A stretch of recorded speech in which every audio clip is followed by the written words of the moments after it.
ദൈവത്തിൻ്റെ തിരുനാമം വാഴ്ത്തപ്പെടുമാറാകട്ടെ. വാത്സല്യ സഹോദരങ്ങളെ, നമുക്ക് പിന്നെയും ഒരു അനുഗ്രഹിക്കപ്പെട്ട ദിവസം കൂടെ കർത്താവ് ദാനമായിട്ട് നൽകി. അതിന് നമുക്ക് കർത്താവിന് നന്ദി പറയാം. ദൈവത്തിന് ഏറ്റവും അധികം ഇഷ്ടം വിശ്വസ്തതയുള്ളവരെയാണ്. വ്യാജവും നിഗളവും അഹങ്കാരവും പരമാർത്ഥതയില്ലായ്മയും ഒക്കെ ദൈവം വെറുക്കുന്ന സംഗതികളാണ്. ദൈവത്തിന് ആവശ്യം വിശ്വസ്തന്മാരെയാണ്, തികഞ്ഞ ആത്മാർത്ഥതയുള്ളവരെ, പരമാർത്ഥ ഹൃദയത്തോടെ ദൈവത്തെ സേവിക്കാൻ കഴിയുന്നവരെ ദൈവത്തിന് ആവശ്യമുണ്ട്. അതിന് നമുക്ക് വേദപുസ്തകത്തിൽ ഒരു ഉദാഹരണം യേശുക്രിസ്തു പറഞ്ഞത് പരിശോധിക്കാൻ കഴിയും.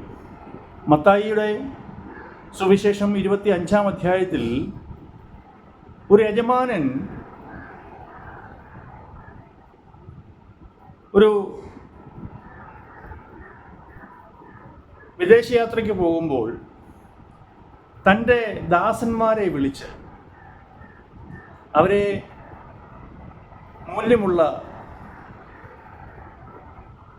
സമ്പത്ത് ഏൽപ്പിക്കുവാനിടയായി. ഒരാൾക്ക്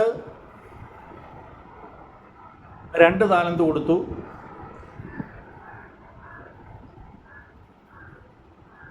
ഒരാൾക്ക് 5 താലന്ത് കൊടുത്തു, ഒരാൾക്ക് 1 താലന്ത് കൊടുത്തു. വേദപുസ്തകത്തിൻ്റെ ഭാഷ്യത്തിൽ ഒരു താലന്ത് എന്ന് പറഞ്ഞാൽ ഏകദേശം 30 കിലോ ഭാരമുള്ള ഒന്നാണ്. ഈ 30 കിലോ ഭാരമുള്ള താലന്ത്, അത് വെള്ളിയാകാം, പൊന്നാകാം, അത് ഈ ദാസന്മാരെ ഏൽപ്പിച്ചത് അവർ വിശ്വസ്തതയോടെ അത് വ്യാപാരം ചെയ്ത് വർദ്ധിപ്പിച്ച് യജമാനൻ വരുമ്പോൾ മടക്കി നൽകേണ്ടതിന് വേണ്ടിയാണ്.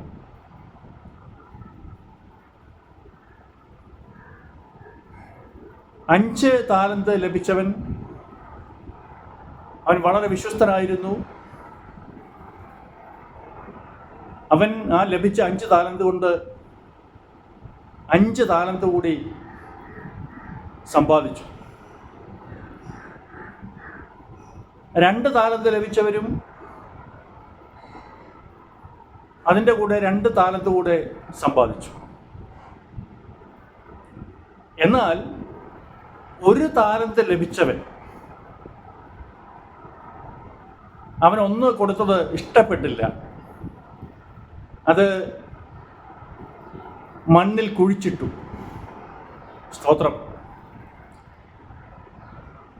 യജമാനൻ വന്നു, അവരവരെ ഏൽപ്പിച്ച താലന്തുകൾ,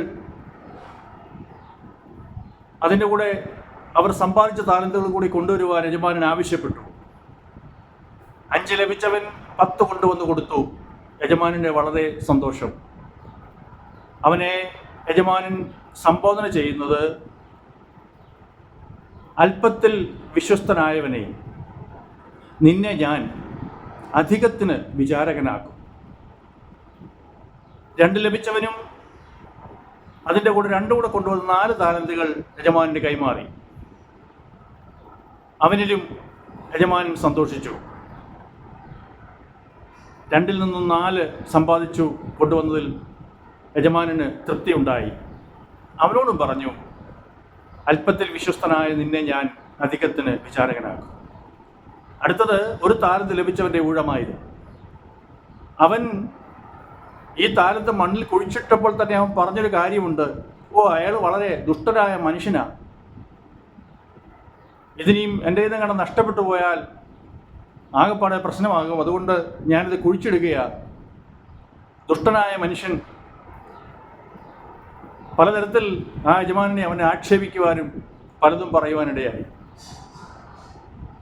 എന്നാൽ ആ 1 താലന്ത് അവൻ യജമാനൻ്റെ അടുക്കൽ മടക്കി കൊണ്ടുവന്നു. എന്നിട്ട് പറഞ്ഞു, യജമാനനെ, നീ ദുഷ്ട യജമാനാണെന്ന് എനിക്കറിയാം, അതുകൊണ്ട് ഞാനത് നഷ്ടപ്പെട്ടു പോകാതിരിക്കാൻ മണ്ണിൽ ഞാൻ കുഴിച്ചിട്ടു. സ്തോത്രം. അവൻ യജമാനൻ്റെ കൺമുൻപിൽ വളരെ താഴ്ന്നു പോവുക മാത്രമല്ല ചെയ്തത്, യജമാനനെ അവൻ ആക്ഷേപിക്കുക. കാരണം യജമാനന്റെ ദൃഷ്ടിയിൽ അവൻ ഒരു മാന്യതയും ഇല്ലാത്ത നിലയിലേക്ക് അവൻ പുറന്തള്ളപ്പെടുകയാണ് ഉണ്ടായത്. സ്തോത്രം. ചില ആളുകളുടെ ധാരണയുണ്ട്, എനിക്ക് ഒത്തിരി കൃപകളങ്ങ് ലഭിച്ചിരുന്നുവെങ്കിൽ ഞാൻ പലതും അങ്ങ് ചെയ്യുമായിരുന്നു. വെറുതെയാണ്.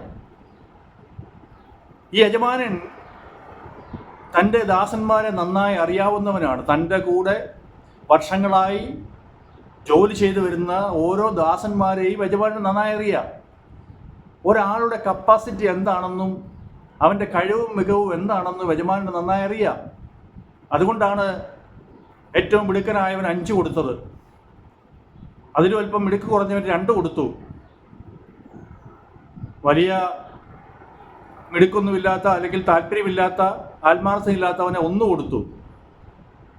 അതിൽ നിന്ന് യജമാനന് കൃത്യമായി അവരെക്കുറിച്ചുള്ള നല്ല ഒരു പിക്ചർ ലഭിക്കുവാനിടയായി തീർന്നു. ദൈവം നമ്മെ ഏൽപ്പിച്ചിരിക്കുന്ന താലന്തുകൾ, ഇനി മലയാളത്തിലേക്ക് നമ്മൾ വന്നാൽ താലന്ത് അല്ലെങ്കിൽ ടാലന്റ്, ഇംഗ്ലീഷിൽ ടാലന്റ് എന്ന് പറയുന്നു, കഴിവുകൾ, നമ്മുടെ പ്രാപ്തി. ദൈവം ഓരോ മനുഷ്യർക്കും അവരവരുടെ പ്രാപ്തിക്കനുസരിച്ച് ഓരോ കാര്യങ്ങൾ, ഓരോ കൃപകൾ നൽകിയിട്ടുണ്ട്.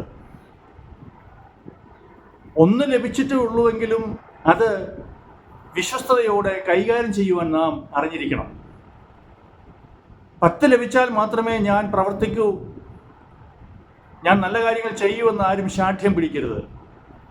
1 ലഭിച്ചാൽ അത് ദൈവത്തിൻ്റെ നാമമഹത്വത്തിന് വേണ്ടി നല്ല നിലയിൽ പ്രയോജനപ്പെടുത്തുക. അപ്പോൾ വീണ്ടും ദൈവം വേറെ പല താലന്തുകൾ കൂടി ഏൽപ്പിക്കും. നാം അല്പത്തിൽ വിശ്വസ്തരായിരുന്നാൽ മാത്രമേ അധികത്തിന് ദൈവം നമ്മെ വിചാരകന്മാരാക്കുകയുള്ളൂ. ചെറിയ കാര്യങ്ങളിൽ പോലും നാം വിശ്വസ്തരല്ലെങ്കിൽ,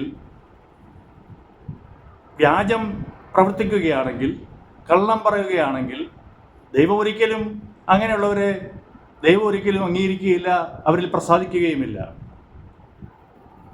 അതുകൊണ്ട് ലഭിച്ചത് എന്താണോ അത് ദൈവനാമത്തിൻ്റെ മഹത്വത്തിന് വേണ്ടി പ്രയോജനപ്പെടുത്തുവാൻ നമുക്ക് കഴിയണം. നമുക്കൊടുവിൽ കേൾക്കേണ്ട ശബ്ദം നല്ലവനും വിശ്വസ്തരുമായ ദാസനെ എന്നുള്ളതാണ്. ദുഷ്ടദാസൻ എന്നുള്ള വാക്ക് കേൾക്കുവാൻ നാം ആരും ആഗ്രഹിക്കുന്നില്ല. നല്ലവൻ, വിശ്വസ്തൻ എന്നുള്ള വാക്ക് കേൾക്കുവാൻ, അങ്ങനെ ദൈവത്താൽ അനുഗ്രഹിക്കപ്പെടുവാൻ നമുക്ക് പരിശ്രമിക്കാം. നമ്മളെ ഏൽപ്പിച്ച കഴിവുകൾ പരമാവധി ദൈവനാമത്തിന് വേണ്ടി പ്രയോജനപ്പെടുത്തുവാൻ ഓരോ പ്രിയപ്പെട്ടവർക്കും ഇടയാകട്ടെ എന്ന് കൃത്യമായിട്ട് പ്രാർത്ഥിക്കുന്നു. അതിപ്പം ഒരു ചെറിയ ദൈവസഭയിലെ ഒരു പാസ്റ്ററായാലും, ഒരു ശുശ്രൂഷകനായാലും, ഒരു ചെറിയ സഭയാണ് ഏൽപ്പിച്ചത് എന്ന് പറഞ്ഞുകൊണ്ട് ആത്മാർത്ഥതയില്ലാതെ സ്വന്തം ഇഷ്ടം പോലെയൊക്കെ പ്രവർത്തിച്ചാൽ ഒരിക്കലും ഒരു നല്ല ദൈവസഭ ലഭിക്കുകയില്ല. അതേസമയം ആ ദൈവസഭയിൽ, ചെറിയ ദൈവസഭയാണെങ്കിലും ആത്മാർത്ഥതയോടെ ആ ദൈവസഭയെ പരിപാലിച്ചു കൊണ്ടുപോയാൽ അതിനേക്കാൾ മികച്ച വേറൊരു ദൈവസഭ ദൈവം ഏൽപ്പിക്കും. കാരണം ദൈവസഭ ദൈവത്തിൻ്റെ സ്വത്താണ്, അതിൻ്റെ ഉടയവൻ ദൈവമാണ്. ദൈവസഭയിൽ വിശ്വസ്തയോടെ ദൈവദാസന്മാർക്ക് ശുശ്രൂഷിപ്പാനും തൻ്റെ